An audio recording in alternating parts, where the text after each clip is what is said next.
Assalamualaikum warahmatullahi wabarakatuh. Selamat pagi, pagi, kelas 5B, pintar dan ceria. Hari ini hari Jumat tanggal 6 Oktober 2023. Nah, sekarang pelajaran tematik ya, halaman 49. Di halaman 49 kalian bisa lihat itu, ada peta pikiran tentang gangguan sistem pencernaan. Nah, Ibu jelasin dulu ya ini. Jadi gangguan sistem pencernaan ini adalah penyakit yang menyerang di sistem pencernaan kita gitu.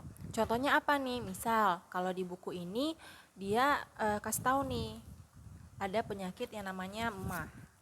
Siapa di sini? Nah, ini ya, MAH. Siapa di sini yang punya penyakit MAH? Nah, penyakit MAH itu karena disebabkan apa sih, Bu? Gitu. Penyakit MAH ini disebabkan oleh pergesekan lapisan dinding lambung gitu. Jadi yang terus-menerus sehingga dinding tersebut jadi luka. Nah, luka itulah yang menyebabkan kita merasa perut kita itu perih gitu, sakit. Nah, terus apa sih gejalanya? Biasanya gejalanya itu apa? Nyeri di perut ya. Terus kadang-kadang itu sampai mual gitu. Terus cara mengatasinya itu seperti apa? Cara mengatasinya itu dengan mengonsumsi antibiotik atau obat MAH ya gitu untuk bisa meredakan penyakit tersebut.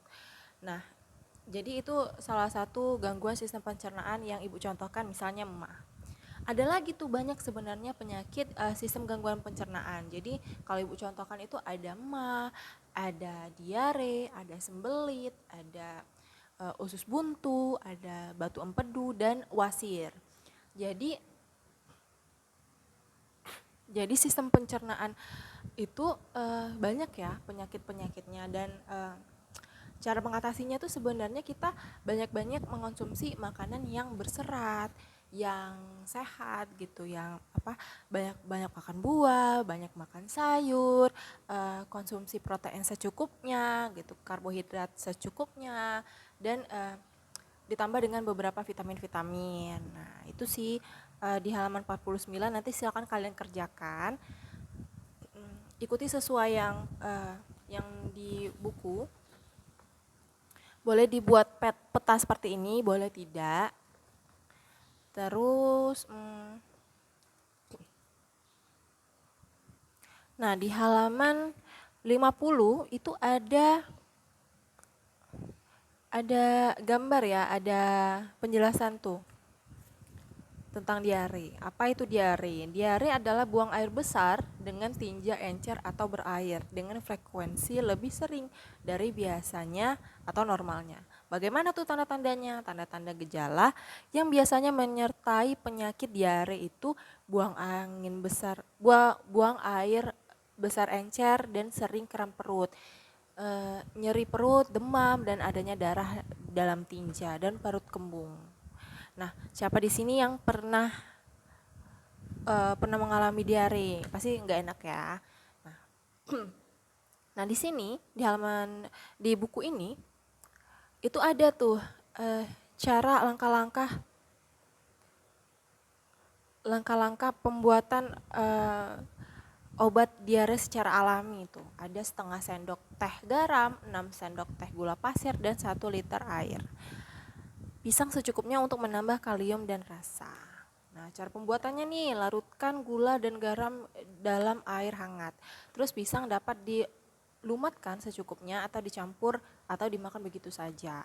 Nah, ini ada nih tipsnya. Jadi kalau misalnya ada orang tua kalian atau keluarga kalian atau teman kalian yang rasanya tuh punya gejala diare, nah coba nih dikasih obat ini nih, siapa tahu manjur. Nah, buka bukunya di halaman 56. Kita lompat ya langsung. Nah, coba lihat itu. Tahukah kamu apa yang menarik dari tarian daerah? Ada banyak tarian daerah di Indonesia. Ini ada ayo membaca, Ibu bacakan ya. Indonesia memiliki keragaman budaya yang tinggi dan ini tercermin dari tarian daerah yang dimilikinya. Gerakan-gerakan setiap tarian daerah bisa jadi sama, tetapi ada pula yang berbeda. Makna yang terkandung berbeda-beda pula. Ada tari gantar dari Kalimantan yang menggambarkan gerakan orang yang tengah menanam padi. Mereka menggunakan properti tongkat yang menggambarkan kayu penumbuk. Sedangkan bambu dan biji-bijian di dalam wadah penumbuk menggambarkan benih, padi, dan wadahnya. Di Kalimantan juga terdapat tarian perang atau yang dikenal dengan tari kancet papatai yang menggunakan properti berupa mandau, perisai, dan baju perang. Properti dalam sebuah tarian daerah memegang peranan yang amat penting. Properti tarian merupakan bagian dari perlengkapan tari yang dipergunakan untuk meningkatkan estetika atau keindahan sebuah tarian dan untuk memperdalam makna yang terkandung dalam sebuah tarian. Jadi di setiap tarian-tarian itu biasanya ada properti yang mendukung tarian itu atau mempertegas tarian tersebut atau menjelaskan tarian tersebut gitu lebih dalam lagi gitu. Contohnya kalau di sini itu tari kancet papatai dari Kalimantan. Jadi memang ada mandau, ada perisai, dan baju perang. Terus apalagi nih yang pakai properti, misal kuda lumping. Nama dari tarian tersebut aja udah kuda lumping kan. Pasti yang kita pergunakan itu ya kuda lumping untuk bisa mempresentasikan atau menjelaskan sebuah tarian tersebut. Terus apalagi nih, reok Ponorogo. Nah, pernah lihat nggak reok Ponorogo? Jadi reok itu ya harus ada reoknya, harus ada propertinya untuk mempertegas lagi sebuah tarian. Terus apa lagi nih? Banyak ya sebenarnya, Indonesia itu sangat beragam, sangat kaya gitu. Ada beberapa tarian-tarian yang sampai internasional, sampai udah dikenal gitu, karena keindahannya, karena keunikannya gitu. Contohnya misalnya tari saman tuh misalnya, tari saman itu kan unik. Baru kali itu ada tarian yang hanya duduk dan gerakannya itu menepuk-nepuk gitu kan, itu unik dan ciri khas sekali. Kalau di Palembang itu apa? Kalau di Palembang itu biasanya tari tanggai atau pagar pengantin. Kalian pasti sering lihatnya. Apalagi kalau misalnya kalian ikut ke acara pernikahan uh, di Palembang atau dimanapun gitu.